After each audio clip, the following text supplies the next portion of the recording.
मैं तुमसे स्नेह करता हूं। और जिससे प्रेम करते हैं, जिससे स्नेह करते हैं, उसके बड़े से बड़े अपराध को भी अपन देखते नहीं हैं।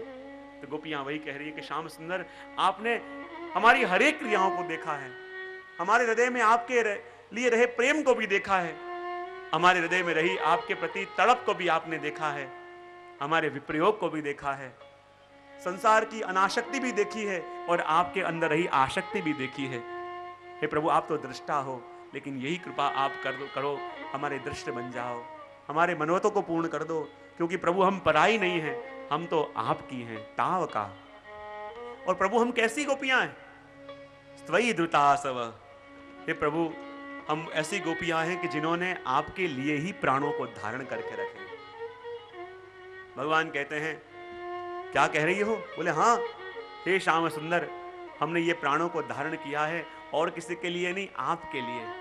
ये देह का उपयोग, ये देह से आपकी सेवा हो सके, इसलिए ये प्राण अभी तक देह के अंदर है। जिस दिन हमारे आत्मा को ये लगा कि प्रभु आपकी सेवा कभी मिलेगी नहीं, आपकी टहल कभी मिलेगी नहीं, उसी क्षण ये हमारी आत्मा जो है इस देह का त्याग कर देगी।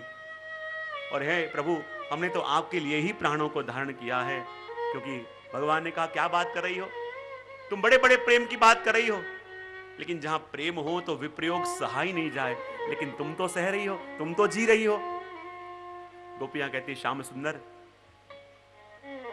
जिस समय आप हमको छोड़ के चले गए, आपके पीछे पीछे प्रभु हमारे गोपियों के प्राण भी जाने को तैयार हो गए।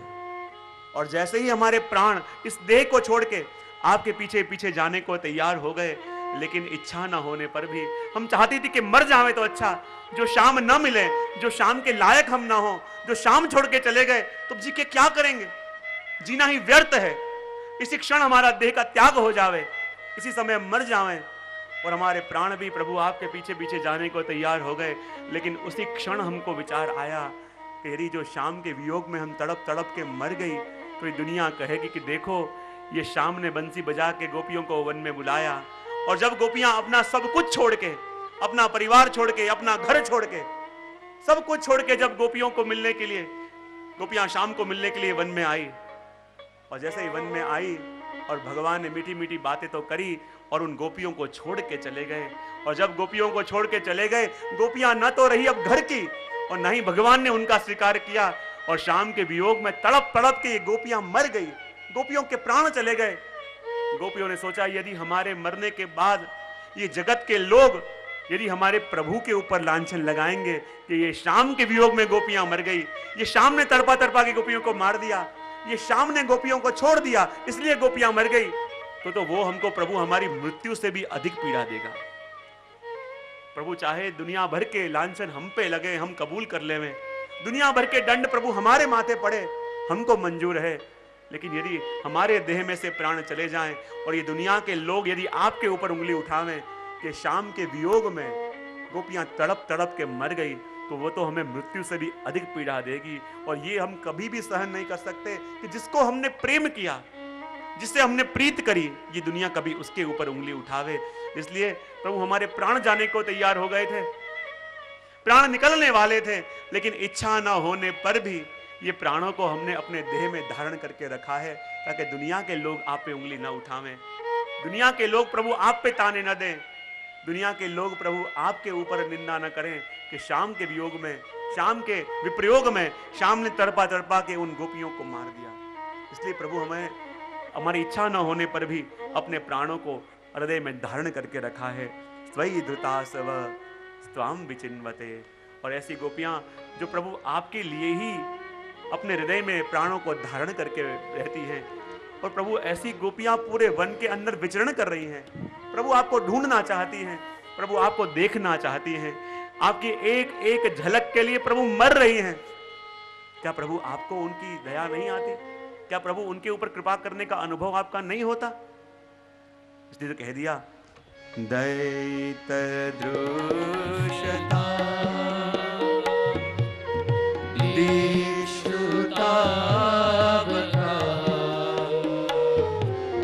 स्वयं द्रुतासव स्वाम विचिन्वते।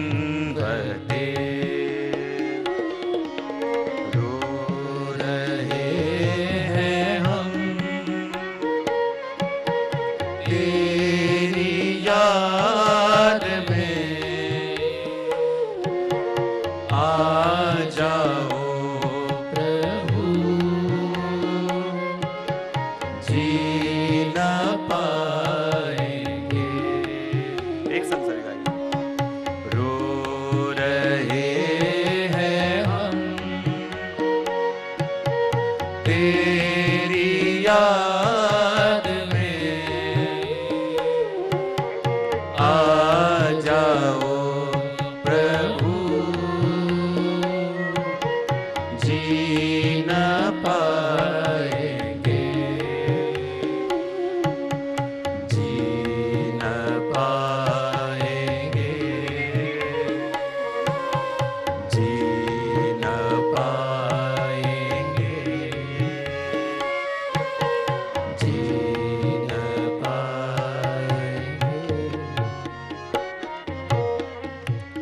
गोपियां कहती हैं, देखो प्रभु ये कैसा विरुद्ध धर्माश्रय, ये कैसी विरोधी लीला। प्रभु हम कौन हैं? भगवान ने कहा कौन हो? गोपियां कहती हैं ताव का। ताव का यानी प्रभु हम तुम्हारी हैं, प्रभु हम आपकी हैं। लेकिन प्रभु हम कैसी हो गई हैं? स्ताव का हैं प्रभु, ताव का कैसी हैं? हैं ताव का यानी आपकी हैं। लेकिन क्या कर रही हैं? स्ताव का, आपकी स्तुति कर रही हैं। आपको विनती करनी पड़ रही है कि प्रभु प्रकट हो जाओ, प्रभु हमारे सामने आ जाओ, प्रभु हमको दर्शन दे दो। प्रभु हम आपकी हैं, और आपकी हैं यानी प्रभु हमारा आपके ऊपर हक है, हम कह सकती हैं। लेकिन फिर भी प्रभु हमको आज आप स्तुति करनी पड़ रही है, आपको मनाना पड़ रहा है, आपका गुणगान गाना पड़ रहा है। क्या ये बात आपको पीड़ा नहीं दे रही? हे श्याम सुंदर प्रकट हो जाओ, दर्शन दे दो, और दर्शन दे के प्रभु हमको सनाथ करो। हम गोपियां आपके वियोग में रो रही हैं, पल पल मर रही हैं, पल पल तड़प रही हैं, कृपा करो। भगवान न माने तब दूसरी गोपी कह रही है दूसरे श्लोक के अंदर, प्रभु जानते हो ये नेत्र आपके कैसे हैं? प्रभु ने कहा कैसे हैं? और गोपी वर्णन करके दिया, शरद उदास साधु जात सरसी जोदर श्री मृषा दृशा शरद उदास साधु जात सरसी जोदर श्री मृषा दृशा। एक संग रो रहे हैं हम हे प्रभु तेरी याद में आ जाओ प्रभु, जी न पाएंगे। सभी एक संग रो रहे हैं हम हे श्याम सुंदर तेरी याद में आ जाओ प्रभु, जी न पाएंगे। सूरत नाथ दे अशुल्क दासिका वरद निग्न तो नेह किं वध। सूरत नाथ दे अशुल्क दासिका वरद निग्न तो नेह किं वध। सभी एक संग रो रहे हैं हम तेरी याद में आ जाओ प्रभु, जी न पाएंगे, जी न पाएंगे,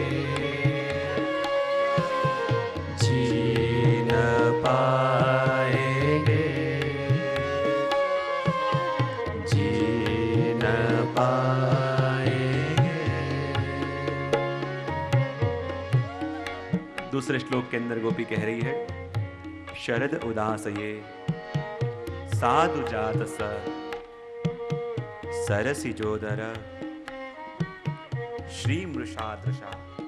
वर्णन करते कहती है, हे श्याम सुंदर, आप जानते हो कि आपके ये नैन कैसे हैं? प्रभु ने कहा कैसे हैं? गोपियां कहती है कि जब प्रभु शरद ऋतु आई और शरद ऋतु आने के कारण सरोवर निर्मल हुआ, स्वच्छ हुआ, पवित्र हुआ और उस सरोवर के अंदर एक सुंदर कमल खिला। और जानते हो श्याम सुंदर आपके नेत्र कैसे हैं? बोले कैसे हैं? जब उस शरदकालीन स्वच्छ जल में वो कमल खिला और जैसे ही डोलने लगा और जब आपने अपनी दृष्टि से उस कमल को देखा और दृष्टि से उस कमल को देखते ही उस कमल की शोभा का आपने अपने नेत्रों से हरण कर लिया, ऐसी आपकी दृष्टि है। भगवान ने कहा कैसी दृष्टि? कि जो कमल की शोभा का भी हरण कर लेवे, जो कमल को देखे तो कमल की शोभा का हरण कर लेवे। तो जानते हो श्याम सुंदर, उस दृष्टि से जब आप हम गोपियों को देखते हो तो हम गोपियों का क्या हाल होता होगा? उस दृष्टि से जब आप हम गोपियों को देखते हो तो गोपियों की क्या दशा होती होगी? प्रभु ने कहा क्या दशा होती होगी? और एक वस्तु को समझना, ये दृष्टि प्रभु क्या है? इसी दृष्टि के द्वारा प्रभु आपने हमारा स्वागत किया था। स्वागतम वो महाभागा। इसी दृष्टि के द्वारा आपने हमको अपनाया था। इसी दृष्टि के द्वारा आपने हमको वरदान दिया था।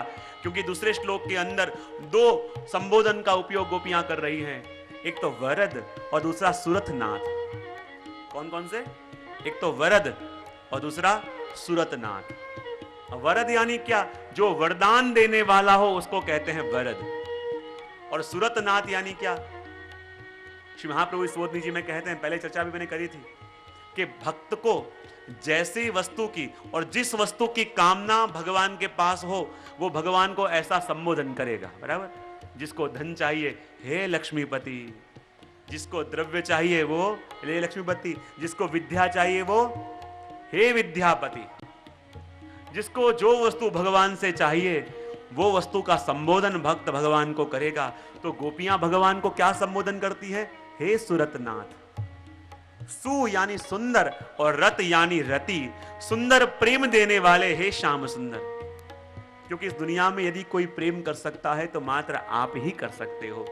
इस दुनिया में यदि किसी को प्रेम करना और प्रेम निभाना आता है तो हे श्याम सुंदर आपको ही आता है, क्योंकि आप सुरतनाथ हो। सुंदर रति का प्रदान करने वाले, सुंदर रति का दान देने वाले श्याम आप हो। और आप कैसे हो? बोले वरद। कैसे हो? वरद। वरद यानी वरदान देने वाले। और वरदान प्रभु आपने कब दिया था? जब यमुना जी के अंदर कात्यायनी व्रत किया ना, गोपियों ने कात्यायनी व्रत किया, तब भगवान ने वचन दिया कि आने वाली रात्रियों में मैं तुम्हें प्राप्त करूंगा, आने वाली रात्रियों में तुम्हारे मनोरथ पूर्ण करूंगा। वो समय भी आ गया, वो रात्रि भी आ गई, वो श्याम सुंदर भी मिले, पर उस वचन को हमने तो याद रखा, पर वचन देने वाले वो वरद ही भूल गए। इसलिए उस वचन का स्मरण कराने के लिए कह रही है, हे वरद, याद करो आपने हमको वरदान दिया था। और ये वरदान दिया था कि इस रात्रि में आप हमको मिलने वाले थे। वही रात्रि है, वही गोपियां हैं, लेकिन वरदान देने वाले कहां गायब हो गए ये पता नहीं चल रहा। इसलिए गोपियां कहती हैं, शरद उदास ये साधु जात सरसी जोदर श्री मृषादृशा। और कहते हैं प्रभु जब आप हमारे पास थे, हमारे संग थे, और जिस नैनों को हम देखते, जिस नेत्रों को हम देखते, तो हमको लगता मानो इस मृत देह के अंदर मानो प्राण आ गए हैं। जब आपकी प्रेम भरी दृष्टि हमारे ऊपर पड़ती, हमको लगता कि मानो किसी ने अमृत का सिंचन हमारे ऊपर कर दिया है। और कोई मुरझी हुई बेल हो, सूखी हुई बेल हो, और उस पर कोई अमृत का सिंचन कर देवे, और जैसे वो बेल हरि पल्लवित हो जावे, ऐसे ही श्याम सुंदर जब इन नेत्रों से आप हमको देखते और नेत्रों से हमको ऐसे लगता कि मानो देख नहीं रहे पर नेत्रों से अमृत का सिंचन कर रहे हो। और जैसा ही अमृत का सिंचन हम पे होता, हम नव पल्लवित हो जाती, हरी भरी हो जाती। लेकिन श्याम सुंदर जब आप पास थे और जिन नेत्रों से आप हमको जिलाते थे, जिन नेत्रों से आप हमारे अंदर प्राणों का संचार करते थे, और जब आज आप हमारे सामने नहीं हो तो वही नेत्र, आपकी वही प्रेम भरी दृष्टि हमको मार रही है, हमको पल पल तड़पा रही है, पल पल प्रभु आपका वियोग करा रही है। और हे श्याम सुंदर, क्या बतावें, जैसा कपट आप करते हो ऐसा कपट दुनिया में कोई नहीं कर सकता। भगवान कह रहे हैं कभी कभी तो बड़ी दीनता बताती हो और फिर से कह रही हो कि जैसा कपट मैं करता हूं ऐसा कपट कोई नहीं कर सकता। बोले हाँ श्याम सुंदर, दुनिया में सबसे बड़े कपटी आप ही हो। बोले कैसे? बोले आपने ब्रज में क्या नियम लिया है कि जब तक मैं ब्रज में हूं अपने हाथों में कोई शस्त्र नहीं लूंगा। वचन लिया है कि ना लिया है? भगवान ने कहा वचन लिया भी है और निभाया भी है। देखो दुनिया में किसी से पूछ लो, किसी भी भक्त से जाके पूछ लो कि जब तक प्रभु मैं ब्रज में रहा मैंने अपने हाथों में कोई शस्त्र नहीं लिया। गोपियां कहती हैं प्रभु यही आपका सबसे बड़ा कपट है। प्रभु कहते हैं क्या बात कर रहे हो, मेरे पास न तो कोई तीर है, न कोई तलवार है, न कोई ढाल है, मैं तो सिर्फ बांसुरी लेके घूमता हूं। गोपियां कहती है श्याम सुंदर आपके पास तो ऐसे ऐसे घातक शस्त्र हैं कि इस तीर और भाले की मार से शायद कोई बच भी जावे, लेकिन आपके शस्त्रों के द्वारा जो घायल हो बेचारा कहीं का न रहे। भगवान ने कही मेरे पास ऐसे शस्त्र कौन से हैं? तब गोपियों ने कही श्याम सुंदर ये आपकी जो दृष्टि है और आपके जो मीठे मीठे वचन हैं ये ऐसे घातक शस्त्र हैं, ऐसे घातक शस्त्र हैं कि इसके द्वारा जो घायल हो बेचारा कहीं का न रहे। देखो प्रभु ये जो आपके नेत्र हैं और नेत्र के ऊपर जो दो भ्रवर हैं, ये भंवरों का आकार देखो तो आपको पता चलेगा इन नेत्रों के ऊपर दो भंवर नहीं पर दो धनुष्मान धारण करे हुए हैं आपने। ये भंवरों का आकार प्रभु का कैसा है? भंवरों का आकार ऐसा है मानो नेत्रों के ऊपर आपने ये